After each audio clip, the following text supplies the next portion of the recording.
हरे कृष्ण। आज हम सभी श्रवण करेंगे श्रीमद् भागवतम के अंतर्गत चतुर्थ स्कंध और 29वां अध्याय। इसके अंतर्गत 18वें श्लोक से 18 नंबर श्लोक से आज हम प्रारंभ करने जा रहे हैं। ओम नमो भगवते वासुदेवाय। ओम नमो भगवते वासुदेवाय। ओम नमो भगवते वासुदेवाय।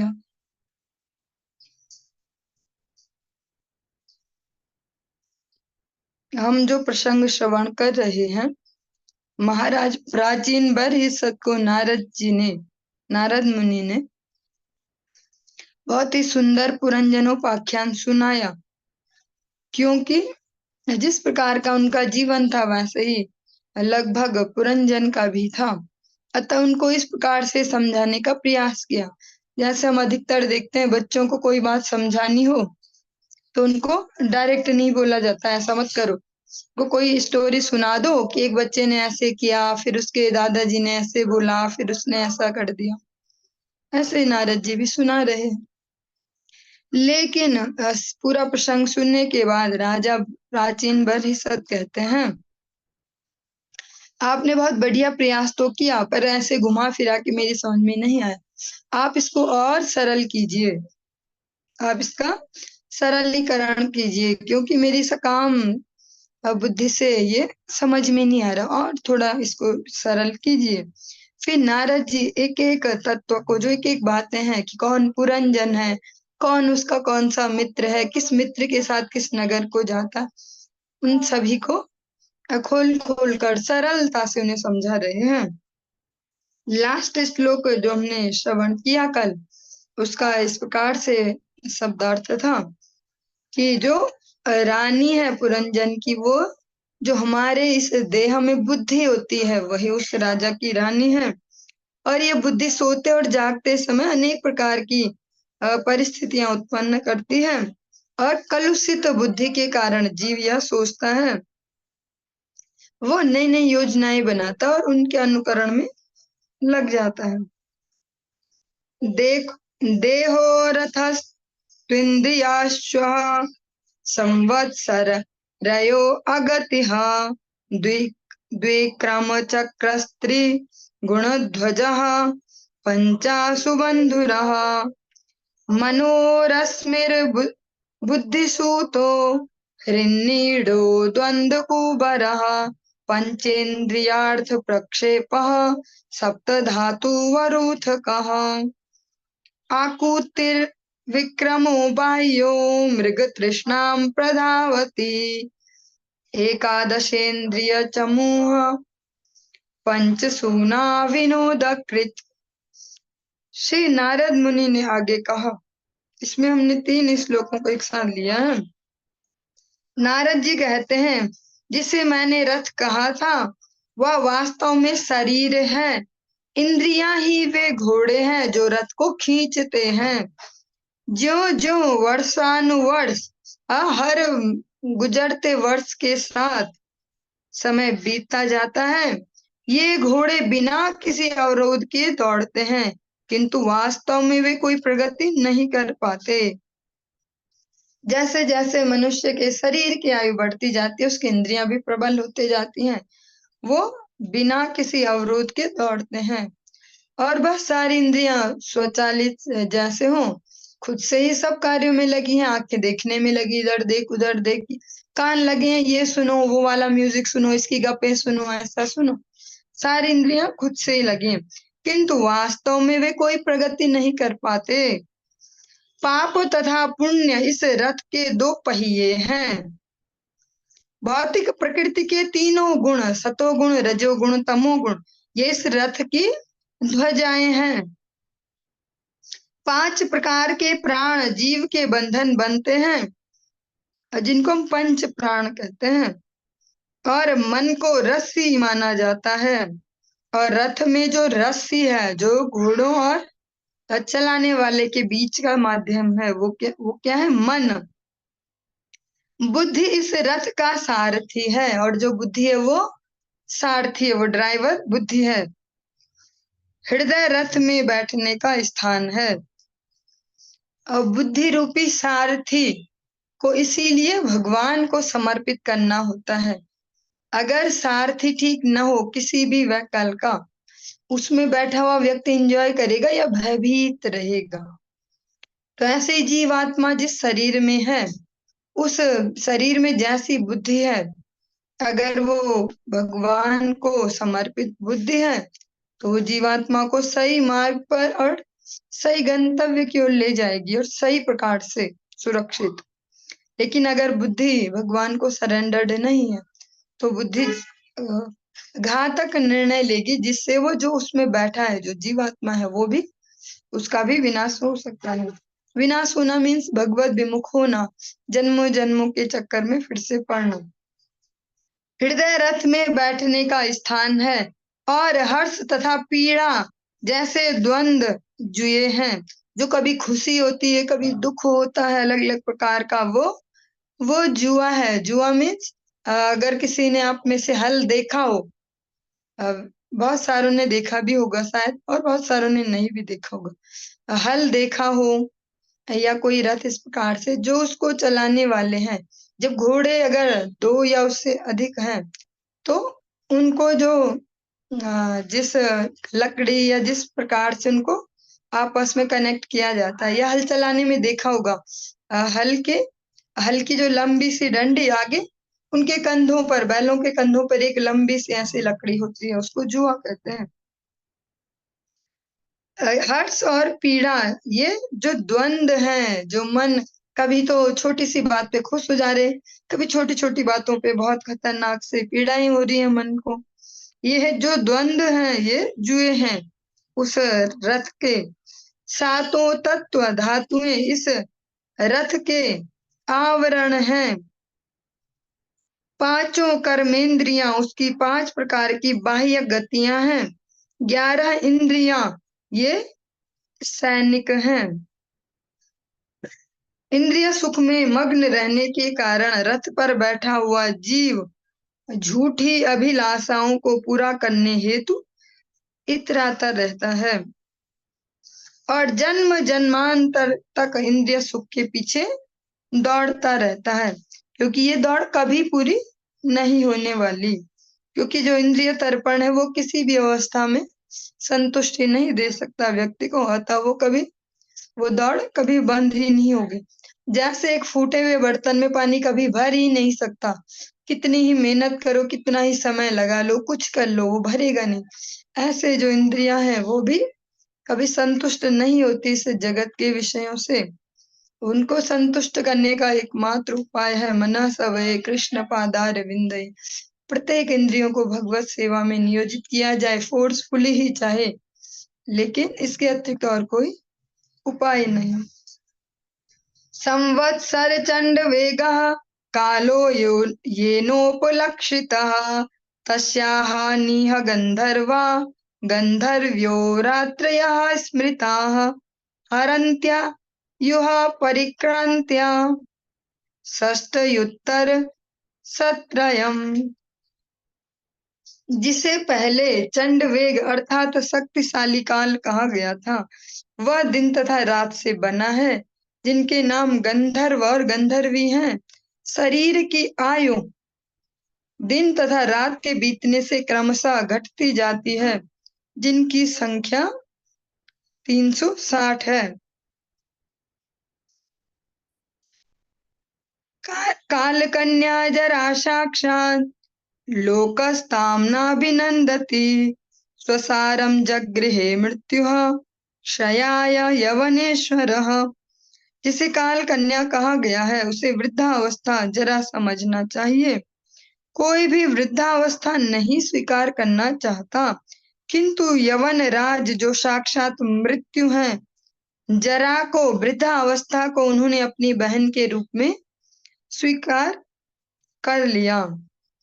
आधयो व्याधयस्तस्या सैनिका यवनाश्चराः भूतोपसर्गासुरयः प्रज्वारो द्विविधो ज्वरः एवं बहु विधैर्दुःखैर् दैवभूतात्म संभवः क्लिश्यमानः शतं वर्षं देहे देही तमोवृतः। हरि बोल। प्राणेन्द्रिय मनोधर्मान् न धर्मान् आत्मन्यस्य निर्गुणः शेते कमल वान्ध्यायन् ममाहमिति कर्म कृत। यवनेश्वर यवन राज के अनुचर मृत्यु के सैनिक कहलाते हैं, जो शरीर तथा मन संबंधी विविध क्लेश माने जाते हैं। प्रज्वार दो प्रकार के ज्वरों का सूचक है, अत्यधिक ताप तथा अत्यधिक शीत। जो प्रज्वार हमने श्रवण किया था, अत्यधिक तापमान का बढ़ जाना शरीर का या अत्यधिक घट जाना तापमान का। दो एग्जाम्पल यहाँ पर दिए गए, जैसे एक तो टाइफाइड या एक निमोनिया। शरीर के भीतर लेटा हुआ जीव विविध क्लेशों द्वारा विचलित होता रहता है, जो दैविक भौतिक तथा अपने ही शरीर तथा मन से संबंधित हैं। समस्त प्रकार के क्लेशों के होते हुए भी जीव इस संसार को भोगने की इच्छा से अनेकानेक योजनाओं में बह जाता है। यद्यपि वह इस भौतिक अस्तित्व से परे है, फिर भी जीव अपने अज्ञान के कारण अहंकार कौन से? मैं, इस शरीर को मैं मानना और इससे रिलेटेड को मैं मेरा मानना, इन भौतिक कष्टों को स्वीकार करता है। इस प्रकार वह शरीर के भीतर 100 वर्षों तक रहता है।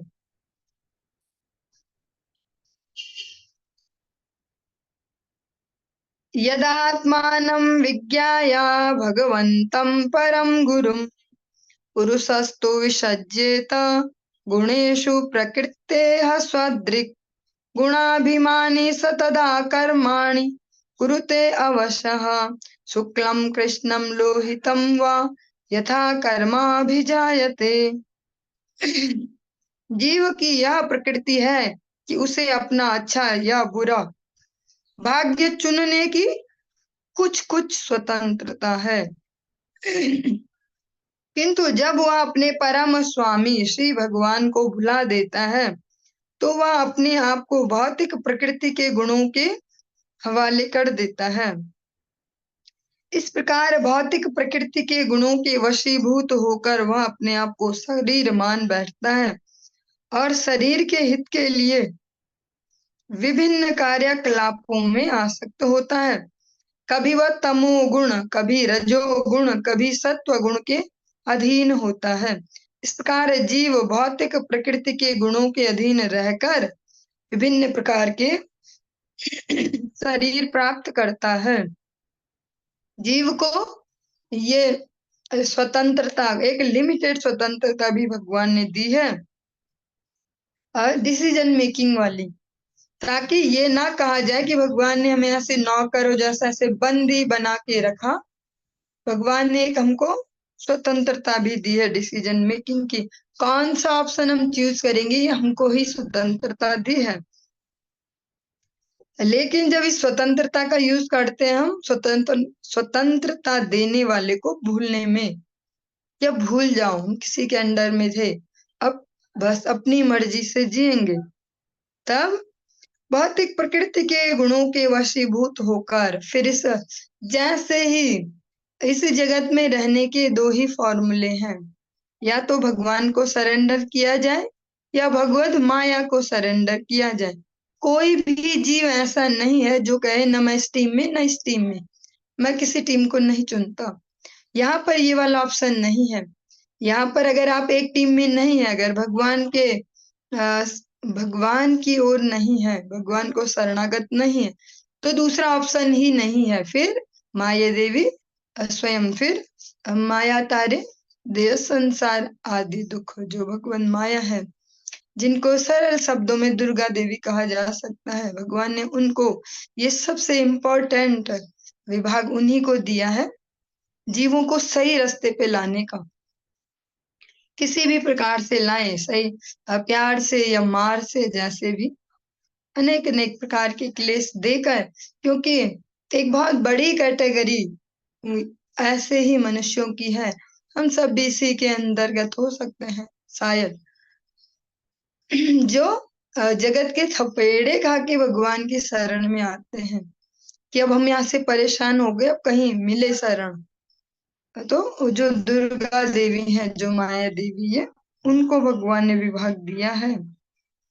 तो जब भगवान को भूल जाता है जीव, तो फिर जो माया देवी है वो उसको झपट कर पकड़ लेती हैं, और फिर अनेक अनेक गुणों के अधीन होकर वो अनेक प्रकार की गतियां प्राप्त करता है। गतियां मीन्स अनेक प्रकार की, फिर देह बदलता है, शरीर बदलता है।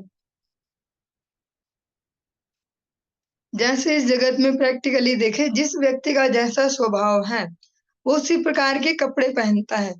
उसके कपड़ों से भी हम कई बार उसका स्वभाव पता लगा लेते हैं। वैसे ये फाइनल तो नहीं है। कई बार कुछ लोग ऐसे भी हैं जिनके वस्त्रों से हम उनको जज नहीं कर सकते, उनके अलग से चित्तवृत्ति है। ऐसे बहुत सारे एक्सेप्शन भी हैं, जैसे पुंडरीक विद्यानिधि जी को सभी बाहरी वेश से देखते हैं कि बहुत ही विषयी सा और ऐसे कोमल कोमल वाइट मखमली चादरों में बैठा हुआ व्यक्ति, लेटा हुआ, इस प्रकार से देख रहे हैं, लेकिन अंदर से वो भगवान के इतने सुंदर भक्त हैं। कई बार ऐसा हो जाता, पर मोस्टली जो बाहर के वस्त्र हैं वो भी व्यक्ति का आधा परिचय दे देते हैं। ऐसा ही जिस प्रकार की भी चेतना बनते जाती है, उसी प्रकार के शरीर, जो बाह्य आवरण है, जो कपड़े हैं जीवात्मा के लिए, वो प्राप्त होते जाते हैं। शुक्लात् प्रकाश भूयिष्ठान लोकानाप्नोति कर्हिचित् दुःखोदरकान क्रिया या सास्तमः शोकोत्कटान क्वचित्।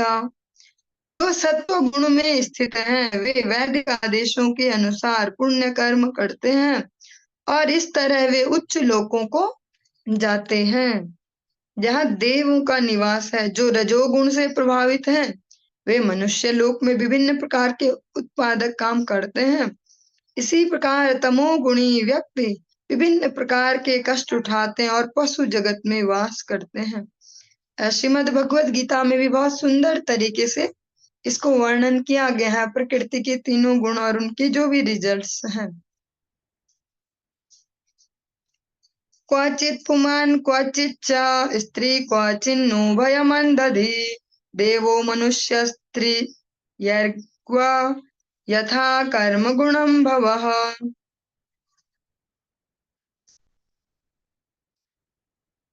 भौतिक प्रकृति के तमोगुण से आच्छादित होकर जीवात्मा कभी नर, कभी नारी, कभी नपुंसक, कभी मनुष्य, कभी देवता, कभी पक्षी, पशु इत्यादि बनता है। इस प्रकार वह इस भौतिक जगत में घूमता रहता है। वह प्रकृति के गुणों के अधीन अपने कर्मों के कारण विभिन्न प्रकार के शरीर स्वीकार करता रहता है।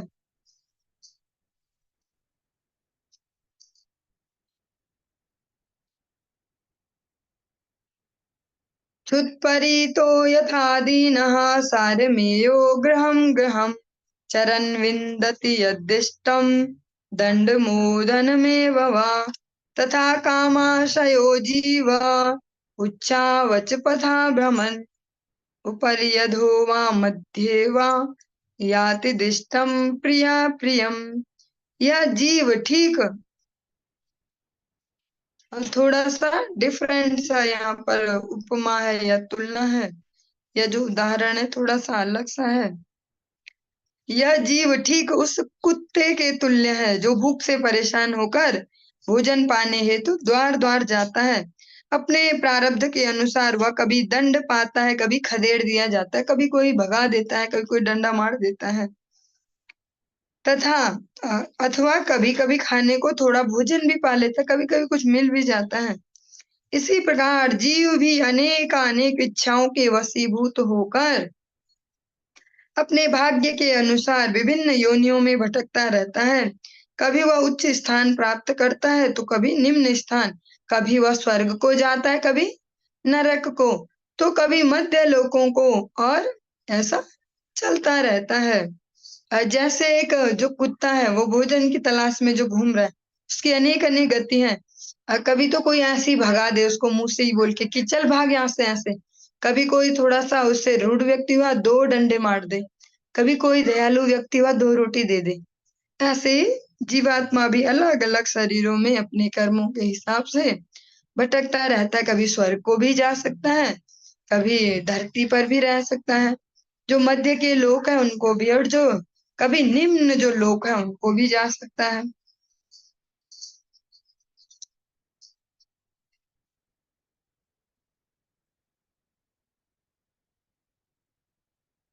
भक्ति विनोद ठाकुर जी का एक सुंदर सा कीर्तन है। उसमें वो जो ये कुत्ते वाला जो ये एग्जाम्पल है वो अपने लिए फिट करते हैं कि ठाकुर जी मुझे अ, सर्वस्व तुम्हारे चरणे सापिया, इस प्रकार का कीर्तन। बोलते हैं ठाकुर जी आप मुझे ना अपने दरवाजे पे रख लो, अपना कुत्ता बना के। फिर जब भी आप इधर उधर जाओगे मैं आपके लिए पूछ हिलाऊं। हाँ, इस प्रकार से जो आप दोगे मैं वो पालूं। भक्ति विनोद ठाकुर जी जो इतने अ, ये भी नहीं कहेंगे इतने भक्त मनुष्य हैं या तो भगवत धाम के ही व्यक्ति हैं, भगवान के धाम से भगवान की इच्छा से आते हैं। लेकिन वो भी इस प्रकार से भगवान से प्रार्थना करते हैं, या कहीं हमें प्रार्थना करना सिखा रहे हैं। क्योंकि हमने अभी तक जो प्रार्थना करनी सीखी है जब बहुत छोटी छोटी एज थे, तो जिसने भी सिखाया ना कि भगवान जी को प्रणाम करो और ये बोलो बुद्धि देना मुझे, भगवान जी मुझे ना बुद्धि देना। या कभी बोला भगवान जी ये दे देना, कभी बोला भगवान जी भाई दे देना, कभी बहन दे देना। ऐसा हमने सीखा है। तो भक्ति विनोद ठाकुर जी प्रार्थना करना भी सिखा रहे हैं कि प्रार्थना कैसे करनी है भगवान से। दुःखेष्वे कतरेणापि दैवभूतात्महेतुषु जीवस्य न व्यवच्छेदः स्यात् चेत् तत् प्रतिक्रिया। सारे जीव भाग्य अन्य जीवों अथवा मन तथा शरीर संबंधी दुखों का प्रतिकार करने का प्रयास करते हैं, तो भी इन नियमों का प्रतिकार करने के बावजूद वे प्रकृति के नियमों द्वारा बद्ध रहते हैं। ये बहुत ही प्रैक्टिकल सा एग्जाम्पल है अगर हम इसको थोड़ा सा समझने का प्रयास करें कि सारे जीव जोर लगाते हैं अपने अपने लेवल पे कि जो भी ये है ना, ये दुख है, क्लेश है, जो त्रिताप है अगर शॉर्टकट में कहें, चाहे वो हमें भाग्य से मिल रहे हैं, भाग्य में देवताओं से मिल रहे हैं या अन्य जीवों से मिल रहे हैं या अपने मन से हम अनेक क्लेश पाते हैं शरीर से। सारे के सारे जीव स्पेशली मनुष्य इस प्रकार से जोर लगाते हैं कि हम इनसे बच पाए। जो हमारी सारी हमारे आसपास जो भौतिक उन्नति है वो इसका ही एग्जाम्पल है। जैसा कहा जाता है कि आवश्यकता आविष्कार की जननी है, कि भैया अब तो लोग वर्किंग हो गए और आटा कौन गूंदे, आटा गूंदने में इतनी आफत, तो फिर आटा गूंदने के लिए भी मशीन बन गई। रोटी कौन बनाए, ऐसे ऐसे तो रोटी मेकर बन गया। ये छोटे छोटे एग्जाम्पल है, इसके अतिरिक्त अन्य सारे एग्जाम्पल आप सब भी जानते हैं। शरीर के जो रोग हैं उनके लिए अनेक प्रकार के बहुत सारी एक्सरसाइज की जो मशीनें हैं, इक्विपमेंट है वो बन गए। या अगर भूकंप आने वाला है तो पहले मशीनें पहले ही बता देंगी भूकंप आएगा, ऐसा ऐसा कुछ बारिश का पहले से बताएंगे। अनेक अनेक मनुष्य पूरा जोर लगाते हैं कि हम जो ये दुख है इनका प्रतिकार कर पाए। या अगर हम सभी पर्सनल जीवनों में जो हमारी दिनचर्या है उसमें भी देखें, ये जीवन में डिसीजन मेकिंग, कि हम भैया इनसे परेशान है, इनसे छुटकारा मिले, क्या बहाना ढूंढे, ये वाला ठीक है, इससे इनसे छुटकारा। तो जहाँ एक जगह से छुटकारा पाने दूसरे खड्डे में जाते वहां देखते हैं ये तो उनसे भी ऊपर वाले हैं। या बचने का कोई चांस नहीं, हम जितने ही तिकड़म भिड़ाएं, कितना ही दिमाग चलाएं, इन दुखों से बच नहीं सकते हैं। क्योंकि हम तो अपने लिए समाधान ढूंढ रहे हैं, पर एक ऐसी भी सत्ता है जो हम सबसे ऊपर उठ के यहाँ से देख रही है और ऐसे मैनेज करिए। अच्छा तूने ऐसा दिमाग चला इससे बचने का, ले मैं इधर से चलाऊं दिमाग। तो इस जगत में वास्तव में इन दुखों का प्रतिकार कर पाने की सामर्थ्य किसी में नहीं। इधर से चलाएंगे दिमाग, इधर से प्रकृति हमें वो दे देगी, इधर से जिससे बच रहे थे। और विभिन्न प्रयासों के बावजूद भी प्रकृति के नियमों द्वारा बद्ध रहते हैं। यथा हि पुरुषो भारम शिरसा गुरुमुद्वहन् तं स्कन्धेन स आधत्ते तथा सर्वाः प्रतिक्रियाः। मनुष्य बोझ को सिर पर लेकर ढो सकता है, और जब यह उसे भारी लगने लगे तो कभी कभी वह बोझ को कंधे पर रखकर अपने सिर को विश्राम देता है। इस तरह वह बोझ से छुटकारा पाने हेतु प्रयास करता है। फिर भी वह इस बोझ से मुक्त होने हेतु चाहे जो भी विधि निकाले, वह उस बोझ को एक स्थान से दूसरे स्थान पर रखने से अधिक और कुछ नहीं कर सकता। ये नारद जी सुना रहे हैं प्राचीन बृहस्पति को, महाराज को, और ये हम सब भी अपने जीवनों में प्रैक्टिकली देख रहे हैं। एक समस्या से बचने के लिए हम जो दूसरा सॉल्यूशन ढूंढते हैं, वो कुछ टाइम बाद पता चलता है ये उस समस्या का भी बाप है, ये उससे बड़ी समस्या, और अब तो पिछले वाली में लौट नहीं सकते। इस जगत में ऐसा ही तो है। तो इसको एग्जाम्पल दिया गया, जैसे कोई सिर पे कोई बोझ लेके जा रहा हो, थोड़ा भारी लगे, गर्दन में थोड़ा दर्द हो रहा है, तो उतार के यहाँ पे रख लो कंधे पे, या थोड़ी देर कंधे में दर्द हुआ, सिर गर्दन में भी हो रहा है, थोड़ी देर हाथ में पकड़ लो, इस हाथ में दर्द हुआ दूसरे हाथ में पकड़ लो। ऐसे बदल सकते हैं, पर बोझ को कहीं फेंक नहीं सकते कि निपट गया। ऐसे इस जगत में भी हम जो भी अपनी समस्याओं के समाधान ढूंढते हैं, वो फिर एक नई समस्या ही होती है। ये उस स्थिति में है जब भगवत शरणागति नहीं है, तब इस प्रकार से ही जीवन चलेगा। नैकान्ततः प्रतिकारः कर्मणां कर्म केवलम् द्वयं या विद्योपश्रितं स्वप्ने स्वप्न इवानघ। श्री नारद मुनि ने आगे कहा, हे शुद्ध हृदय पुरुष, कोई भी व्यक्ति सकाम कर्मों के फल का निराकरण कृष्ण भक्ति से रहित अन्य कर्म करके नहीं कर सकता। ऐसे सारे कर्म हमारे अज्ञान के कारण हैं। जब हम कोई कष्टप्रद स्वप्न देखते हैं, तो हम किसी कष्टप्रद व्यामोह के द्वारा छुटकारा नहीं पा सकते। स्वप्न का निराकरण तो जाग कर ही किया जा सकता है। इसी प्रकार हमारा भौतिक अस्तित्व हमारे अज्ञान तथा मोह का कारण है। जब तक हमारे अंदर भगवत भक्ति नहीं जागेगी, तब तक ऐसे स्वप्नों से छुटकारा नहीं मिल सकता। समस्त समस्याओं को हल कर लेने हैं तो हमें श्री कृष्ण के प्रति जो हमारी चेतना उसको जागृत करना होगा। जैसे इस जगत में हम देख रहे हैं अलग अलग एज ग्रुप के पर्सन्स हैं, वो अलग अलग समस्याओं के अलग अलग समाधान ढूंढेंगे अगर भगवत भक्ति में नहीं है। जैसे कोई अपने घर वालों से परेशान हो तो वो बाहर की दोस्ती बढ़ा देता है, वो सोशल टाइप का हो जाता है कि भैया ये इसका भी भला करते हैं, ये वहां भी कूद जाते हैं, वहां भी कुछ होता है वहां भी कूद जाता है, ऐसे ऐसे। लेकिन वो फिर और बड़ी समस्या बन जाती है, ये अलग बात है। लेकिन यहाँ ऐसे समाधान ढूंढे जाते हैं अगर जो भगवान की ओर उन्मुख नहीं है। जैसे स्वप्न में कोई बहुत बड़ी समस्या दिखी और हम स्वप्न में उसका कोई समाधान ढूंढना चाहें तो नहीं हो पाएगा। उसके लिए तो सिंपल सा सॉल्यूशन है कि जाग जाओ, तो झंझट ही खत्म। हमें खाने के लिए बाघ आ रहा था और हम झाड़ी में छुपने लग गए, सपने में ही झाड़ी ढूंढने लगे, पेड़ चढ़ने लगे। उससे बढ़िया होगा कि अगर नींद खुल जाएगी तो बाघ भी भाग जाएगा।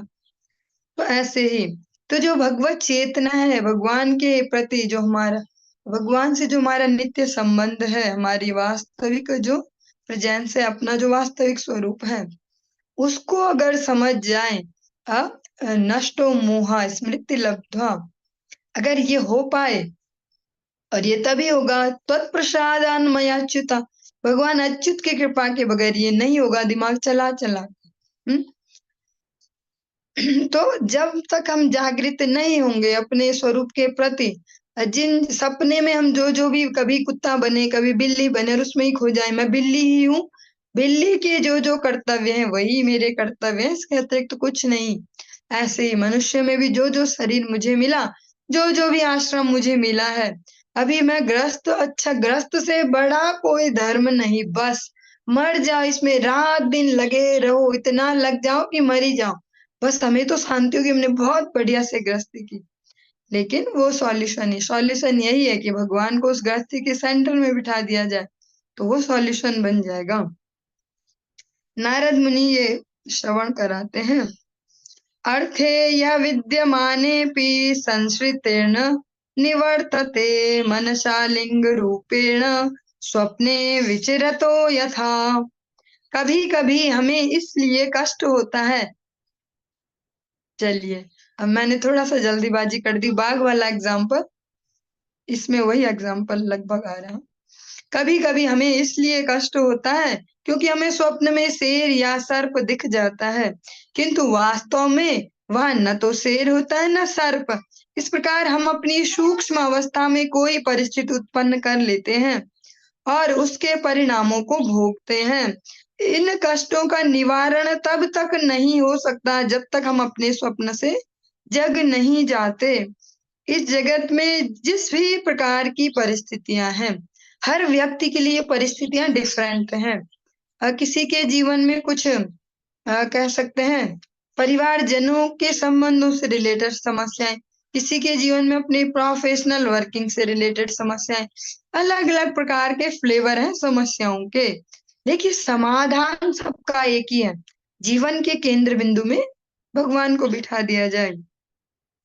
अथात्मनो अर्थभूतस्य यथो अनर्थ परंपरा संसृतिस्तदव्यवच्छेदो भक्त्या परमया गुरोः वासुदेवे भगवती भक्ति योगः समाहितः श्रद्धृचीनेन वैराग्यम ज्ञानम च जनयिष्यति।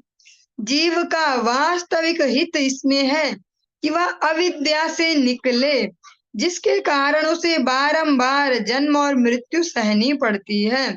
इसका एकमात्र निवारण है पूर्ण पुरुषोत्तम भगवान के प्रतिनिधि के माध्यम से उनकी ही शरण ग्रहण करना। जब तक मनुष्य भगवान वासुदेव की भक्ति नहीं करता, तब तक वह न तो इस भौतिक जगत से पूर्णतः विरक्त हो सकता है और न अपने असली ज्ञान को ही प्रकट कर सकता है। जैसे जब भी हम ये श्रवण कर रहे हैं कि कोई इससे परेशान होता है, कोई उससे परेशान, तो ये एक तरफा ही नहीं है कि जो परेशान करने वाले हैं, जो व्यक्ति, वस्तु, परिस्थिति, विचार, कि वही गलत है और हम बहुत बढ़िया ही हैं। ऐसा नहीं है। कभी कभी ये भी हो सकता है कि हमारी थिंकिंग प्रोसेस या अनुभव करने की क्षमता, चीजों को समझना, उसमें ही कुछ गड़बड़ हो। तो जब हम भगवान को सेंटर में लाते तो ऐसा नहीं होता कि वो सब सुधर जाए जिनको हम गलत समझ रहे। हो सकता है हम में ही गड़बड़ थी, हमारे सोचने में, समझने में, परिस्थितियों को हैंडल करने में। तो फिर जीवन में वैसी परिस्थितियां आएंगी जो हमें एलिजिबल बनाएंगे, हमें उतने समर्थ बनाएंगे उसको समझने के लिए, वैसा बुद्धि योग देंगे फिर भगवान। और वो हमेशा सुखमय ही नहीं होती है। जब भगवान स्वयं टीचर बन के आएंगे जीवन में, तो फिर कष्ट भी होने वाला ही है, जिनको हम अनेक अनेक दुखों के रूप में भी देखते हैं, इमोशनली या मेंटली, इस प्रकार के अनेक अनेक। लेकिन भगवान जब सिखाने आएंगे तो अच्छे से ही सिखाएंगे। जीव का वास्तविक हित इसी में है कि वह अविद्या से निकले। अविद्या सही बुद्धि नहीं है, जो सही ज्ञान की उपलब्धता नहीं है, वो अविद्या। कई बार हम अपने ही गलत नॉलेज से भी तो परेशान हैं कि हम तो ऐसा सोचते हैं, जी मुझे तो यही लगता है, मुझे यही लगता है। कई बार हो सकता है जो मुझे लगता है वो गड़बड़ हो। तो भगवान ऐसी परिस्थितियां बनाएंगे, वैसे लोग भेज देंगे जीवन में जो अच्छे से सिखा देंगे कि ऐसा नहीं सोचते। जब तक मनुष्य भगवान वासुदेव की भक्ति नहीं करता, जब भगवान सेंटर में नहीं होंगे तो वास्तविक विरक्ति आना भी मुश्किल है। कई बार हो सकता है हमारा जो है वो मरकट वैराग्य हो, दिखावे का, कि अभी कुछ नहीं है तो हम बहुत वैराग्यवान हैं, और जब आ जाए भगवान ढेरों कुछ भेज दे हमारे पास, पदार्थ जो भी कह सकते हैं, रिलेशनशिप या कुछ भी, और भगवान भर भर के भेज दें, सारा वैराग्य गया, गायब हो गया। तो वास्तविक विरक्ति, वास्तविक भगवद अनुरक्ति से ही वास्तविक विरक्ति आ सकती है और असली जो ज्ञान है वो हृदय में प्रकाशित हो सकता है। और इसके लिए जो सबसे इम्पोर्टेंट जो पॉइंट है वो क्या है, भगवान के किसी प्रतिनिधि को शरणागत होना, जिनको हम आचार्य वर्ग कहते हैं। भगवान के जो प्रतिनिधि हैं, भगवान श्री कृष्ण श्रीमद् भागवतम में ही उद्धव जी को कहेंगे, आप श्रवण करेंगे। उद्धव आचार्य माम विजानीयान न मर्त्य बुद्धि आसूया। भगवान कहते हैं जो आचार्य हैं उनको साक्षात मुझे ही जानो, उनमें मर्त्य बुद्धि मत करो कि जो ये गुरुदेव है ना, ये भी हम ही जैसे तो हैं, ये भी हम ही जैसे खाते पीते मल मूत्र त्याग करते घूमते फिरते, ऐसा कर रहे वैसा करते हैं, गुस्सा आता ही नहीं ऐसा। भगवान कहते हैं न मर्त्य बुद्धि आसूया, उनमें मर्त्य बुद्धि ना करे।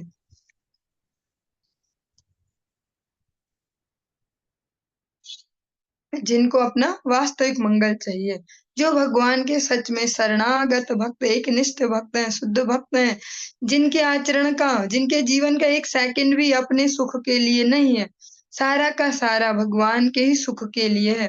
कृष्णेंद्रिय प्रीतिवांछा अधरे प्रेम नाम, जिनका जीवन ऐसा है, ऐसे आचार्य को शरणागत होना, ये सबसे इम्पोर्टेंट है। तब जाके ये प्रक्रियाएं चलेंगी। ऐसा नहीं है कोई खुद से बुक्स खरीद ले कहीं से भगवत गीता और कहीं से भागवतम, और खुद से ऐसा पढ़ ले और सब पढ़ पढ़ के सोचे कि अब तो मैं खुद से ही भक्त बनूं, मेरे पास तो है भागवतम भी, मैंने पढ़ ली, मैंने भगवत गीता भी पढ़ ली, मैं खुद से, मैं किसी को क्यों सरेंडर करूं, मैं भक्ति करता हूँ जैसा जैसा इसमें बोल रहे हैं। लेकिन सबसे मेन जो की पॉइंट है वो यही है। भगवान श्री कृष्ण श्रीमद् भगवत गीता में भी कहते हैं, तत्विधि प्रणिपातेन परिप्रश्नेन सेवया, यहीं से प्रोसेस प्रारंभ हो रही है। इससे पहले तुम कितनी जग मारो, प्रारंभ नहीं हो रही। तत्विधि प्रणिपातेन, भगवान को जो सरेंडर्ड सोल है, भगवान को जिन्होंने पूर्ण समर्पण किया है, ऐसी जो दिव्य चेतनाएं हैं, उनको सरेंडर करें, उनसे परिप्रश्न करें अपने मंगल के, और फिर आगे बढ़े, यही प्रोसेस है। श्री रूप गोस्वामी जी जो आज के डेट में प्रैक्टिकली, जिन्होंने इस कलयुग में इतने सुंदर तरीके से भक्ति करके दिखाई है। जब हम बात करते हैं ध्रुव जी की, प्रहलाद जी की, ऐसा लगता है कि क्या पता कहानियां भी हो सकती है, दूर दूर के से हमने देखे तो नहीं। लेकिन रूप गोस्वामी, सनातन गोस्वामी, षड गोस्वामी गण, भक्ति विनोद ठाकुर, श्रील जगत गुरु भक्ति सिद्धांत सरस्वती गोस्वामी ठाकुर, प्रभुपाद, या अपनी समस्त गुरु परंपरा, गुरुदेव, इनके जीवन में हम डायरेक्ट देख पा रहे हैं कि हाँ सच में है, ये आर्टिफिशियली नहीं है। भगवत भक्त सच में इनके 24 के 24 घंटे भगवान की सेवा में। इतने वर्ष हो गए हमें देखते देखते, कभी तो ऐसा नहीं दिखता कि गुरुजी भी ठाड़ से कभी अपने मस्त मजे के लिए लेटे हों और कुछ मजे के लिए कुछ खा रहे हो ऐसे बैठ के आराम से। तो आचार्य हैं भैया, कुछ टाइम ये प्राइवेटली रहते हैं और मजे से कुछ खाते हैं ऐसे लेटे लेटे, और कुछ ऐसे, ऐसा तो कहीं नहीं दिखता। वो जितना सोते भी दिख रहे हैं वो भी मजबूरी में सो रहे हैं, उनका बस चले तो उतना भी ना सोए। वो पूरा का पूरा समय भगवान को सरेंडर। ऐसे जो सरेंडर्ड सोल है, जो भगवान के दिव्य जन, इनको जब शरणागति इनसे लेंगे तब भक्ति प्रारंभ होगी। रूप गोस्वामी की हम बात कर रहे थे। रूप गोस्वामी जी जब भक्ति को एक्सपेंड करते हैं, भक्ति के अंगों को विस्तार देते हैं, श्रवण कीर्तन स्मरण वंदन अर्चन दास्य सख्य आत्म निवेदन, ये सभी जानते हैं, पर इसको अप्लाई कैसे करना ये हमें नहीं आता। जान सभी सकते हैं इसको पढ़ के, भागवतम पढ़ो, और राम जी ने ना सबरी जी को ये बोली थी 9 प्रकार की भक्ति, हम उसको सुन सकते हैं, दिमाग चला सकते हैं, ऐसा ऐसा बोला। अप्लाई कैसे किया जाता है वो हम खुद से नहीं कर पाएंगे। श्रवण किससे कहते हैं हमें तो नहीं पता। अच्छा, सुनने को श्रवण बोलते हैं, तो अब तो सोशल मीडिया फोन भी हम पे, और सुनते रहो रात दिन, इसको सुनो उसको सुनो उसको सुनो, उससे तो हमारी पागल हो जाएंगे, हम समझ ही नहीं पाएंगे ठीक प्रकार से क्या तत्व है जिसको समझना है। तो श्रवण हम पढ़ सकते हैं, श्रवण एक भक्ति होती है, कीर्तन एक भक्ति होती है, पर प्रैक्टिकली श्रवण कैसे किया जाता है, श्रवण क्या किया जाता है, ये कौन बताएंगे, ये बताएंगे भगवान के प्रतिनिधि। तो रूप गोस्वामी जी जब भक्ति को उन्होंने एक्सपेंड किया प्रैक्टिकली इस कलयुग में, उन्होंने इतने सरलता से नहीं छोड़ दिया श्रवणम कीर्तनम विष्णु ऐसे ऐसे, उन्होंने उसको बहुत अच्छे से हमारे लिए 64, 1 2 4 नहीं, 9 को 18 नहीं बनाया या 36 नहीं बनाया, सीधे 64, 64 अंगों में विस्तार दिया और बहुत ही सरलता से खुला करके ऐसे दिया कि समझ पाए कोई। तो उसके जो स्टार्टिंग के प्रथम जो 3 सोपान है, 3 सीढ़ियां जो शुरुआत की है, वो गुरु पदाश्रय, गुरुदेव से उपदेश ग्रहण करना, इस प्रकार के 3 जो प्रारंभिक भक्ति के अंग है वो गुरु से ही रिलेटेड है। और गुरु भी वो जो भगवान को सरेंडर्ड सोल हो, उनके पदाश्रय से ये भक्ति की प्रक्रिया प्रारंभ होती है। सो अचिरादेव राजर्षे स्यादच्युत कथाश्रयः शृण्वतः श्रद्धानस्य नित्यदा स्यादधीयतः। हे राजर्षि, जो श्रद्धावान है, जो पूर्ण पुरुषोत्तम भगवान की महिमा का निरंतर श्रवण करता रहता है, जो सदैव श्री कृष्ण चेतना के अनुशीलन तथा श्री भगवान के कार्यकलापों को सुनने में लगा रहता है, वह शीघ्र ही पूर्ण पुरुषोत्तम भगवान का दर्शन करने योग्य हो जाता है। और जब हम इस श्लोक को सुने तो गलतफहमी न पाल दे अलग अलग प्रकार की, कि अच्छा सुनते रहना रात दिन, यहाँ से सुन, वहां कथा हो रही, वहां भागो, यूट्यूब पे आज इसकी चल रही, उसकी चल रही, इस चैनल पे उसकी चल रही, उसकी चल रही, सुनते जाओ। और अचानक एक दिन ठाकुर जी हमारे सामने आएंगे, खड़े हो जाएंगे, मुरली बजाते हैं ऐसे, मोर पंख भी, हाँ ऐसा ही तो सुना था हमने, पीली धोती भी पहनी है, देखो ऐसा नहीं। इसको भी समझना होगा कि श्रवण किसे कहेंगे और दर्शन के योग्य कैसे वो कर्ण और नेत्र हो पाएंगे। जब साधु गुरु वैष्णव की सेवा में लगेंगे, उनके जो वचन है उनको पालन करने में लगेंगे और उनके ही द्वारा, उनके मुख निश्चित वाणी को ही श्रवण करेंगे, कुछ एक्स्ट्रा इधर का उधर का नहीं। हमारे शिल गुरुदेव के गुरु भ्राता हुए नित्य लीला पुरुष श्री भक्ति हृदय वामन गोस्वामी महाराज, जिन्होंने जो हिमाचल में गुरुदेव का प्रचार मूवमेंट है आज हम सभी देख रहे हैं, बहुत ही बड़े स्तर पर ऐसे चल रहा, बहुत चमक धमक, बहुत सारे भक्त, बहुत बड़े बड़े से ऐसे प्रोग्राम। तो जब वो बेसिक पे वो जूझ रहा था वो मूवमेंट, तो उन्होंने गुरुदेव को वहां पूर्ण समर्पण के साथ, अपने गुरु भ्राता के साथ, हमारे श्री गुरुदेव के साथ पूरा सहयोग किया, पूरे सेवा समर्पण भाव। तो आज से लगभग कह सकते हैं 15 या 16 वर्ष पहले उन्होंने पर्सनली मुझे ये कह सकते हैं निर्देश दिया कि ज्यादा सुनने के चक्कर में नहीं पड़ना, इधर से सुनो उधर से सुनो, अब पहले फोकस करो गुरुदेव के वचनों को सुनने में और एक निष्ठता उनके प्रति बढ़ाए। उन्होंने पर्सनली ये उपदेश दिया जिसमें हमारा वास्तविक मंगल भी है। हम अभी इतने महान नहीं हो गए या इतने इंटेलेक्चुअल नहीं हो गए, यहाँ से भी सुने वहां से भी सुने, और हम तो ना सारग्राही है, सुनते हैं हजारों का और समझते उतना ही है कि जितना जरूरी। बहुत मुश्किल है ये, क्योंकि आज की डेट में अलग अलग प्रकार के लोग हैं, उनका बोलने के तरीके, प्रेजेंटेशन इतनी अट्रैक्टिव होगी कि हम बोलेंगे यही बढ़िया है।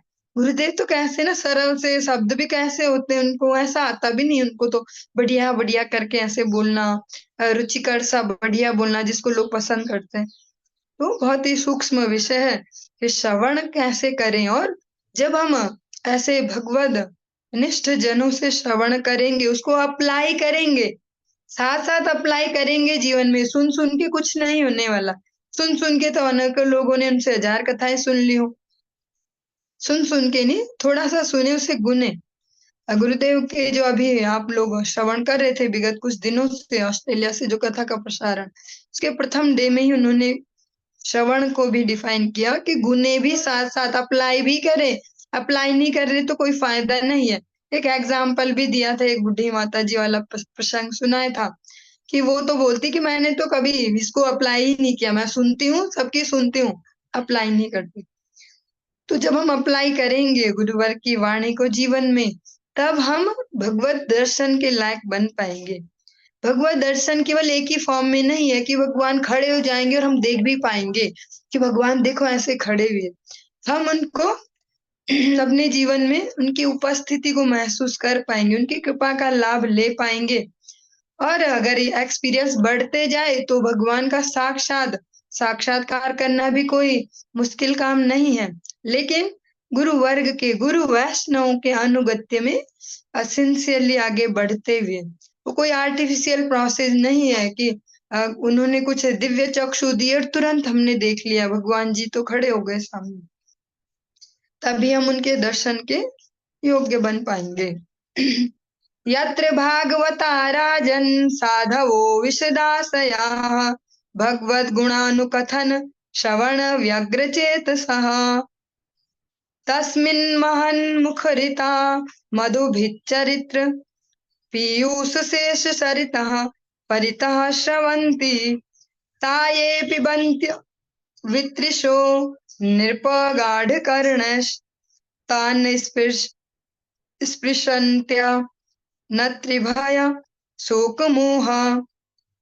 हे राजन, जिस स्थान में शुद्ध भक्त विधि विधानों का पालन करते हुए तथा इस प्रकार से नितांत सचेष्ट रहते हुए एवं उत्सुकता पूर्वक पूर्ण पुरुषोत्तम भगवान के गुणों का श्रवण और कीर्तन करते हुए रहते हैं, उस स्थान में यदि किसी को सरिता के प्रवाह के समान अमृत के निरंतर प्रवाह को सुनने का अवसर प्राप्त हो तो वह जीवन की आवश्यकताएं, भूख तथा प्यास भूल जाएगा और समस्त प्रकार के भय, शोक तथा मोह के प्रति निश्चेष्ट हो जाएगा।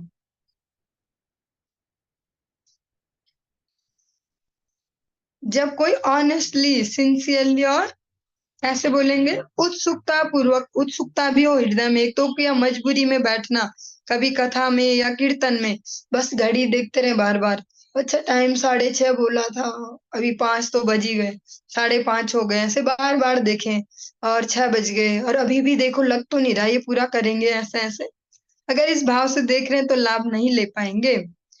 पहले अपने सारी झंझटों को पहले ही निपटा दें और उत्सुकता से उसमें इंगेज होके, खुद को उसमें इंगेज करके, ऐसे नहीं कि ये कर रहे हैं और हम बस सुन रहे हैं, खुद उसमें इंगेज हो, उत्सुक बने, तब जाके उसका लाभ ले पाएंगे।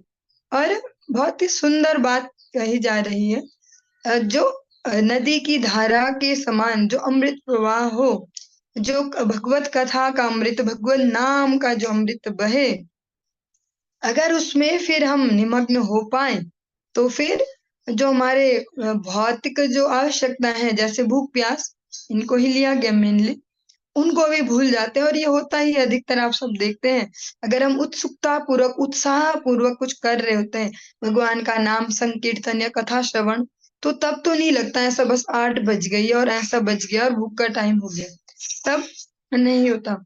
गुरुदेव अभी जो कथा उनकी अभी चल रही थी रिसेंटली, उसमें उन्होंने प्रथम दिवस में ही ये बात भी कही कि हम लोग ही, मैं खुद ही पहले जब कथा करता था तो लोग बहुत समय देते थे, 10-10 घंटे भी मैंने कथा की है प्रैक्टिकली इसी समय में, और तब सब बैठे रहते थे भूख प्यास भूल के। और फिर अब तो धीरे धीरे समय भी कम हो गया, तो कैसे एक्सप्लेन करूं इस प्रकार से। जो सुखदेव गोस्वामी जी श्रवण करा रहे हैं परीक्षित महाराज को, परीक्षित महाराज इसका एक बहुत ही एक्सट्रीम एग्जाम्पल है। उन्होंने 7 दिन 7 रातें बैठकर, ये नहीं है कि रात को दोनों सो जाते थे, वक्ता श्रोता और सारे लोग, फिर सुबह उठ के फिर, वो निरंतर 7 दिन 7 रात कंटिन्यूअसली वहां पर कथा प्रवाह चला। सुखदेव गोस्वामी भी और जो श्रोता है, मूल श्रोता, मुख्य श्रोता परीक्षित महाराज, उन्होंने भी धैर्य पूर्वक श्रवण किया। सुखदेव गोस्वामी ने उन्हें ब्रेक भी दिए जब बीच में, कि आप थोड़ा अपना शरीर धर्म को देखें। उन्होंने बोला कि नहीं, भगवान का जो नाम है उससे ही मेरी सारी पूर्ति हो जा रही है, हमारे लिए तो ऐसा संभव नहीं है। हम इस श्लोक को प्रैक्टिकली अपने लिए कैसे यूज करें, या तो इमेजिनरी हो जाए कि भैया हम बैठ जाते 10 घंटे, ऐसा भूल जाते। हम इसको ऐसे कर सकते हैं कि हम पहले ही अपनी झंझटें निपटा लें, अगर भूख ज्यादा लगती तो पहले ही खा पी के चले जाएं ठीक से, और कुछ भी जो भी समस्या है उनका पहले समाधान ढूंढ ले, ताकि इजी होके बैठ पाए।